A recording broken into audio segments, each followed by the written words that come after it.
Welcome to Matters Financial and Geopolitical from a Frontier. Apologies for Friday, but we had terrible problems with the power and I sort of had to make other arrangements. Let me start with some macro thoughts. US wages grew at the fastest pace since 2009 in September. The question as is asked by JS Blockland is, will it hold? I think it will, although obviously there were some quirks, in particular because I think there was some larger hourly wages paid in all these emergencies.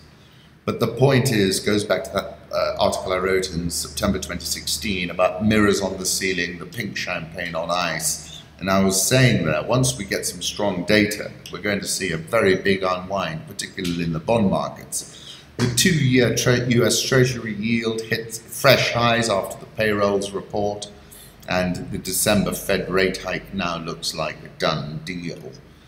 I'd spoken about a possible recovery of the dollar in August this year. I call my piece The End Zone and the Mighty Dollar. And have a look at this chart from T Commodity. It's the weekly chart of the dollar index, and I'm really expecting a big up move now. Home thoughts, I found this interesting. Tina Seelig, The Physics of Luck, worth reading in full, but just to give you a flavor. After years of observing and studying what makes people successful, it is clear that good luck results from a definable list of tiny choices, micro behaviors that allow you to squeeze just a little more juice out of every day, ultimately amplifying your long-term chance of success. Talking about life and saying once the dance begins, we have immense control over our luck because it is a direct result of our behavior. You certainly can't control everything that happens to you, but you do control your responses. There are ways to move into the upper right quadrant. This involves learning the physics of luck and knowing how to effectively turn your potential energy into kinetic energy, how to use magnetism to attract others' help, how to change the optics of a poor situation into a windfall, how to leverage your resources and build momentum in your life. Couldn't agree with that more. This is a photograph of Takaungu Creek and from Kenya Pics. I've been there a couple of times. It's a small rural village located on the Kenyan coast between Mombasa and Malindi and Kilifi. It is 10 kilometers south of Kilifi town in the Kikambala division. Town has a population of 1,500. Fishing and a local coral quarry are the predominant industries in the sea. Courage is grace under pressure, indeed it is. And here, Sachin Rai, a photograph of a lioness with a fresh kill in the Maasai Mara. Political reflections, who said it, Kim Jong-Un or Donald Trump? A disconcertingly difficult quiz. This is Quartz. US President Donald Trump took his famously bombastic rhetoric to new levels in his response to the discovery of yet another North Korean military development. Future threats by Pyongyang, he warned on August 8th, will be met with fire, fury, and frankly power the likes of which this world has never seen before. A spokesman for North Korea's army retorted that it was carefully considering a strike on the US territory of Guyana. The war of words has brought out at least one similarity between Trump and North Korea's leader Kim Jong-un. Their rhetorical styles are eerily similar. Can you tell the difference between the two? And they've got a quiz, which is the point I was making in September 18 when I said he is speaking the language his adversaries understand lucidly. Front and center in Kim's mind must be the image of Saddam Hussein being hung by his neck and Muammar Gaddafi meeting his death after having been sodomized with a bottle. When you view things from Kim the Rocket Man's perspective, you might appreciate that far from being illogical, he is in fact being ruthlessly logical, and he is speaking the language his adversaries understand lucidly. He's also promoted his 28-year-old sister, tightening his family's grip on North Korea. Very interesting article about Rex Tillerson in the New Yorker, Rex Tillerson at Breaking Point, and a lot of flavor about the situation with Iran. One afternoon in late September, Secretary of State Rex Tillerson called a meeting of the 6 countries that came together in 2015 to limit Iran's nuclear weapons program. They gathered on the main floor of the UN headquarters in Manhattan in the consultations room, a private chamber where diplomats can speak confidentially before stepping onto the floor of the Security Council. And you get a flavor of the conversation that was had between Tillerson and Zarif. And then Sergei Lavrov walked out of that meeting talking about Tillerson's formative experience was in the Boy Scouts. When he was young, his father took a job helping to set up local chapters. And Tillerson eventually became an Eagle Scout, once one of an elite class of servant leaders distinguished by obsessive nerdish attainment. And then a lot of detail about his time at ExxonMobil. An Exxon employee told me when he first became CEO, people could still stop by his office. Hey Rex, what about this? Over time, Tillerson grew increasingly isolated, retreating to a cloistered area that employees call the God Pod, eating lunch in a private dining room and relying on a few hand-picked executives. The employee described Tillerson's domineering style in briefings. The management committee would be the handful of guys who run the company with him, but not one of them ever said a word or asked a question, only Tillerson. The implication was, this is my show. Saying he doesn't get on with Nikki Haley, and then confirming that he did call Donald Trump not only a moron, but an effing moron. And the context of that was, you know, when you read about him being a Boy Scout, it was Trump's speech that he made to the Boy Scouts, which was entirely inappropriate, you will recall. In Vegas, Pence praises the US resolve to find hope after horror. It was funny, I was reading a lot of Julian Assange's tweets and he's promoting, you know, Catalan independence, and it took me back to the Oded Yinon plan. And that link is there on the website on Rich Wrap-Ups, and it seems the world is Yinon now, Catalonia, Kurdistan just the beginning. Hayat Boumediene, the widow of ISIS terrorist Ahmed Koulibaly, is among the female ISIS members now officially permitted to take up arms. I wrote about her in January 2015, and I described her as his crossbow-toting partner. And I was talking about the arrival of the asymmetric threat on the streets of Paris, but you could say London and so many other places was deeply unsettling and will keep Europe surely off balance. And I said it presaged a new normal.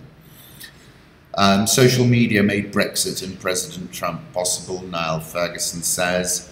Xi Jinping is holding his big Communist Party meeting. End of August, I wrote a piece, China rising. Indeed they are. Let's move on to the currency markets. Euro dollar 117.30. I think we're going to 114.50. Dollar index, last trading around the 93.60 level. I think you buy that as well. Japanese yen 112.66. Swiss franc 0.9785. The pound, which really came off hard, didn't it? 131.13. Australian dollar, let's take a look at that, 0.7757. India rupee 65.315. South Korean won 11.4351. The Rial 315.58, Egyptian pound 17.6128, and the Rand 13.7257. Look at this dollar index chart from Nassar Investing. I think it's up and away. Dollar yen, again, chart from Nassar Investing, looking for 113.80. Euro dollar, this chart is from T Commodity. He's looking for 113.20. I'm looking for 114.50. So I'm seeing the dollar moving up. Crude oil last trading at $49.75, big slump on Friday.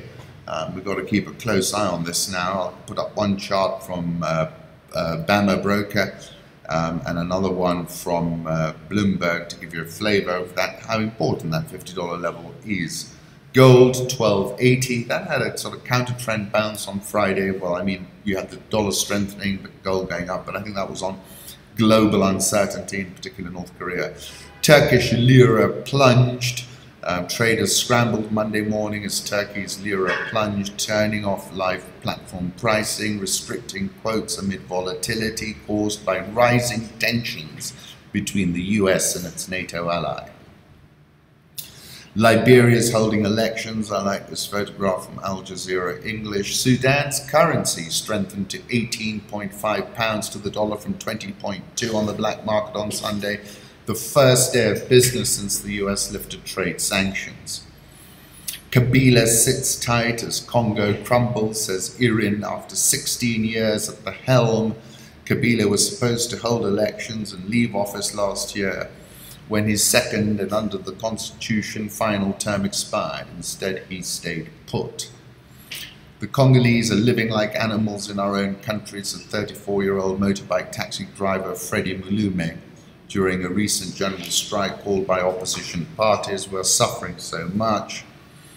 Many also wonder if the opposition is really an alternative to the current regime. There, what's added in Kinshasa, people often say it is not enough to change the driver.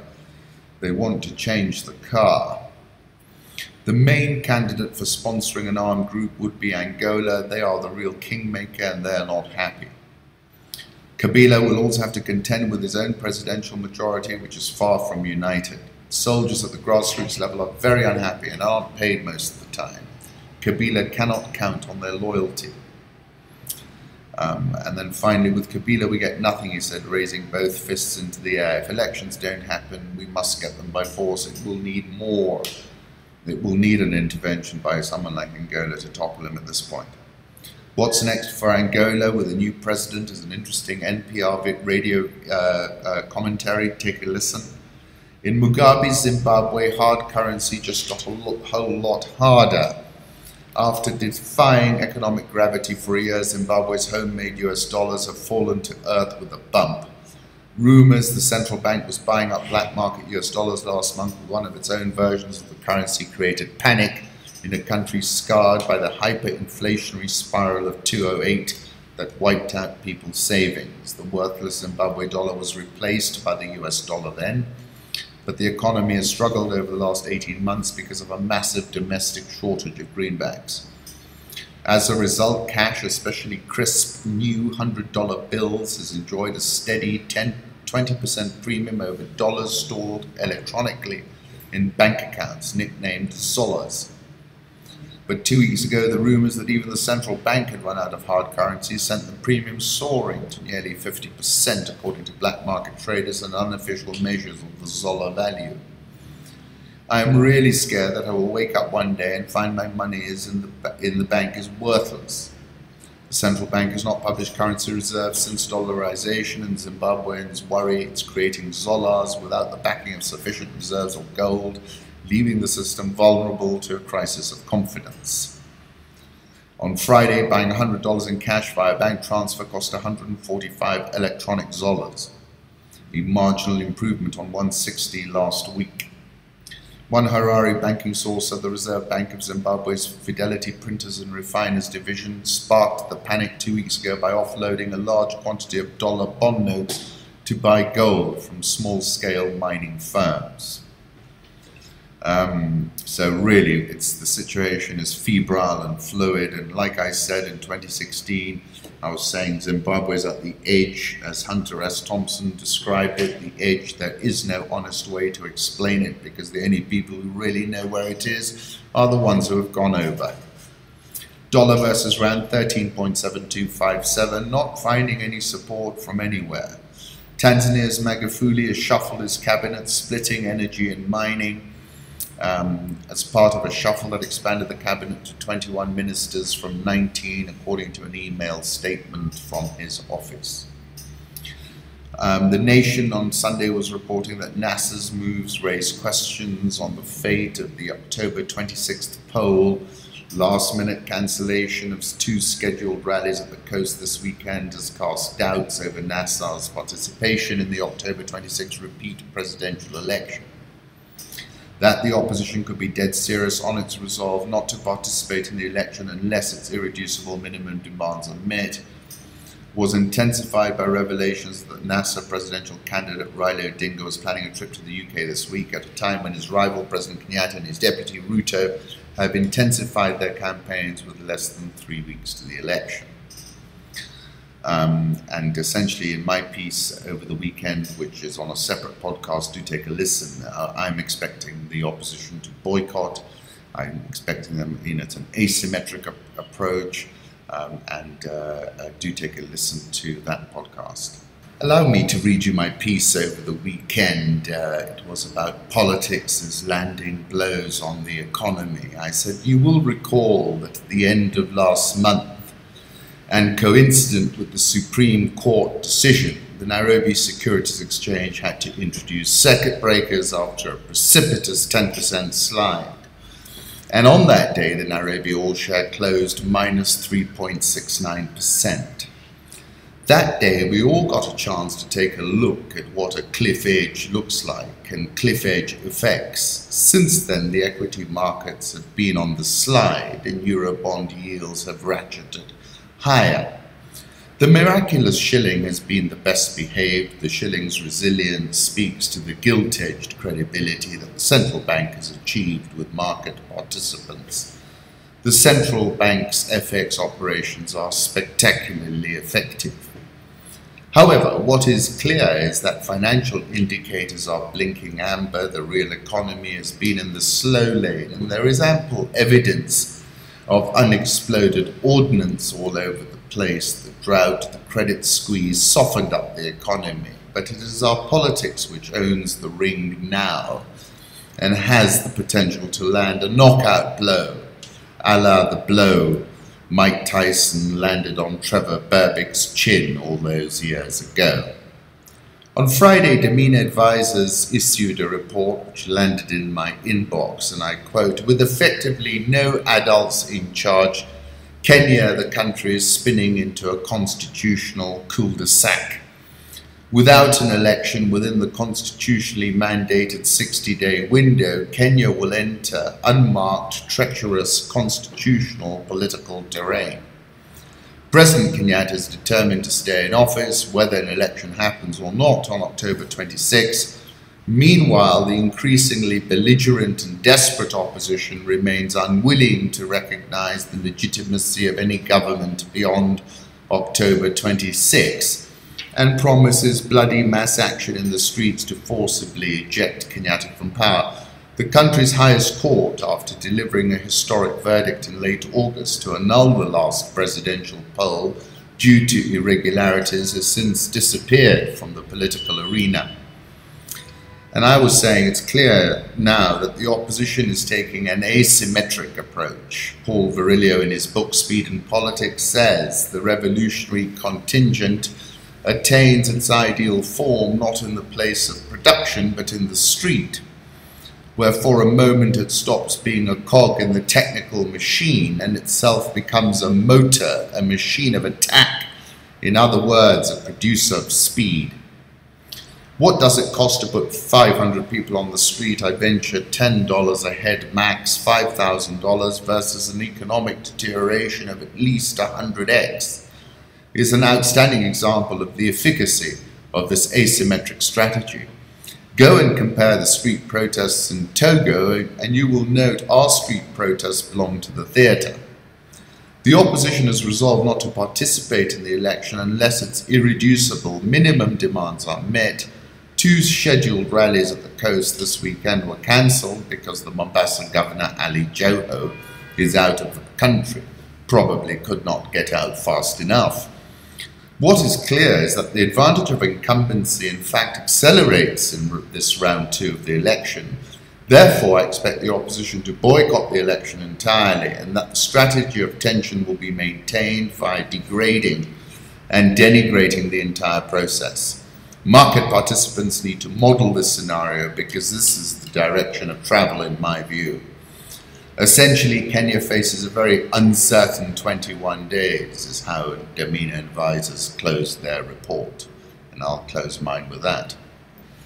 Demeanor Advisors, with effectively no adults in charge, Kenya is spinning into a constitutional cul-de-sac. Kenya, one of Africa's leading economies and a bulwark of stability in East Africa, is spiraling downwards into a major constitutional crisis that threatens the stability of the nation.